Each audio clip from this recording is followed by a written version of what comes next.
Oke pemirsa, kita lanjutkan dialog kita dengan Bapak Pumbida Hidayatullah soal bagaimana pengaruhnya kenaikan BBM terhadap para buruh.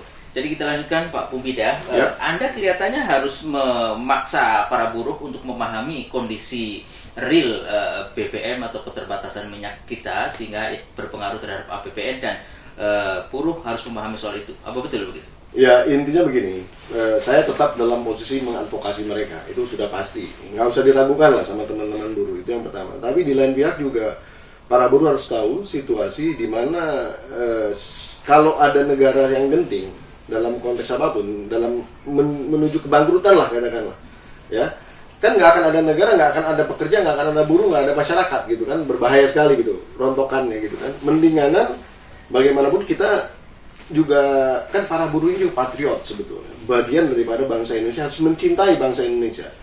Kita tidak usah melihat bahwa ini adalah kebijakan pemerintah SBY, jangan. Kita melihat ini adalah kemaslahatan bangsa yang harus dipertahankan dulu gitu. Jadi intinya sebagai patriot, ya istilahnya suka tidak suka dalam keadaan sulit, kita harus membantu bangsa ini untuk tetap survivability ataupun keberlangsungan kita sebagai bangsa dan negara ini harus ada di sana. Dan saya yakin para buruh paham tentang nasionalisme ini dengan baik.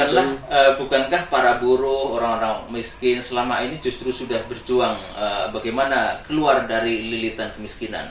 Ya, kalau jadi agak dibedakan ya antara fakir miskin dengan para buruh ini, agak beda segmentasinya. Para buruh suka tidak suka mereka masih mempunyai income. Sedangkan yang fakir miskin ini benar-benar rentan sekali. Ya. Kalau dalam konteks perjuangan ya mereka bisa bersabar dan lain-lain dikarenakan banyak kebijakan pemerintah yang agak membebani mereka. Tetapi kalau dalam hal ini memang siapapun pemerintahannya, mau itu saya yang jadi presiden atau mau siapapun ini terdesak. Jadi harus diambil keputusan penilaian BBM dalam konteks tadi menjaga kemaslahatan bangsa supaya jangan di kemudian hari ya pertama jangan nambah juga utang-utang kita dan lain-lain. Kemudian kita diambang permasalahan energi juga karena suka tidak suka negara kita ini sekarang kan demand energinya tambah dan yang paling mengena itu kepada para buruh sebetulnya adalah dikarenakan mereka mobilitasnya terlalu tinggi juga. Tapi sebetulnya ini kan persoalan lama juga. Tahun lalu kan juga begini gitu kan. Ujung-ujungnya kenaikan BBM, terus ada bagian keuangan, kemudian disalurkan lagi untuk ya kayak semacam permen lah kepada anak kecil supaya dia nggak usah demo. Nanti kalau buruh ini nggak kebagian BLSM misalnya gitu, dan memang kenyataannya nggak begitu, ini seberapa besar kuat pemerintah bisa mengamankan mereka atau bagaimana? Ya, dalam konteks buruh ini yang paling penting adalah sebetulnya ke sosialisasi daripada persoalan UMP dan UMK yang belum selesai. Maksudnya bukan yang sosialisasi tapi implementasinya juga ya. Dikarenakan dibolehkan ya oleh pemerintah adanya proses penangguhan oleh beberapa perusahaan. Ini kan kasihan sebenarnya. Buruh-buruh yang harusnya menikmati kenaikan di tahun 2013 ini dengan asumsi BBM masih disubsidi, ini aja belum selesai. Nah, yang menjadi isu yang sangat rentan itu ketika tiba-tiba BBM naik. Berarti revisi UMP dan UMK itu sudah pasti harus berjalan juga. Walaupun implementasinya katakanlah di tahun depan, ini kan masih ada waktu nih.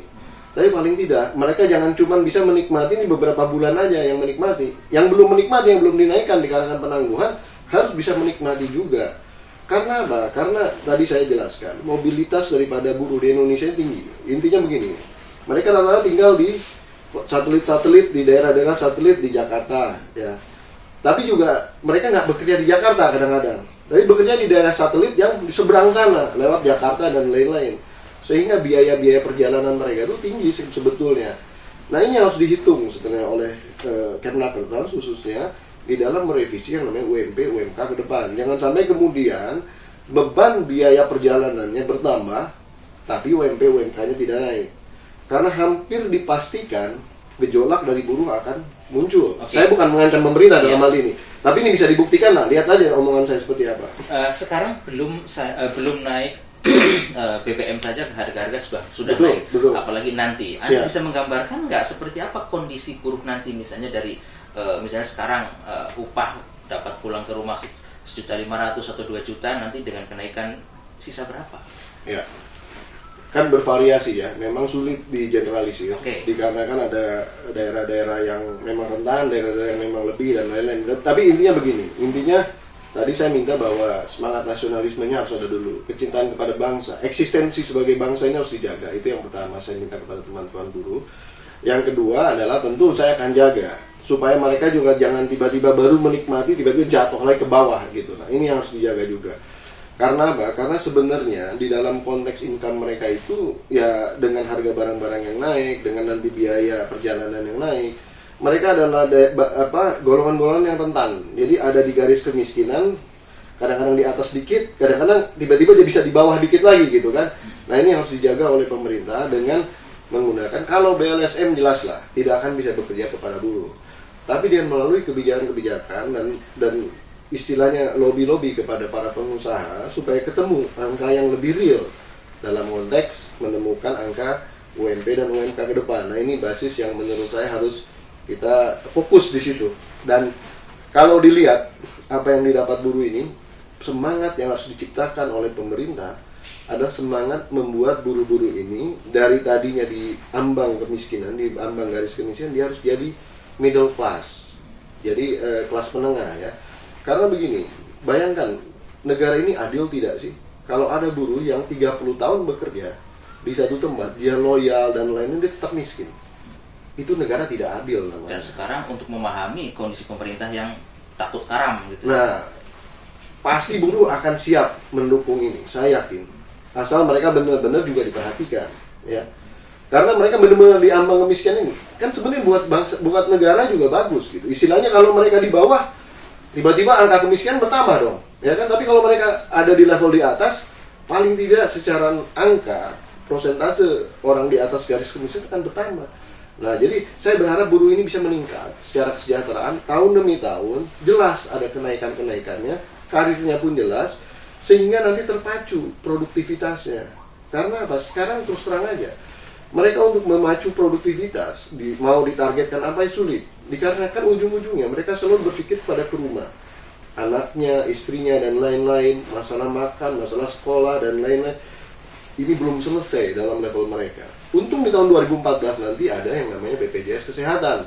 Paling tidak masalah kesehatan akan tertangani oleh masalah BPJS. Satu sisi ya. Tapi kan ada hal-hal lain yang di dalam konteks kebutuhan kesejahteraan yang tidak bisa ditawar-tawar lagi. Seperti misalnya pendidikan. Pendidikan yang ditawarkan sekarang kalau dibilang gratis juga sebenarnya tidak, begitu kan. Anak ke sekolah juga perlu ongkos kan, betul kan. Anak ke sekolah juga perlu jajan. Anak ke sekolah perlu buku. Gitu kan, pendidikan gratis itu hanya duduknya di kelas aja gratis gitu.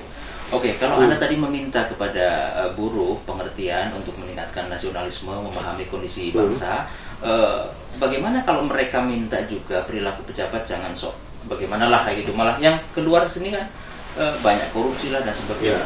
Jadi harus imbang lah saya kira. Ya, kalau itu silakan buruh menuntut para pejabat untuk berlaku lebih sederhana dan lebih pro terhadap rakyat. Saya juga seperti itu pada dasarnya.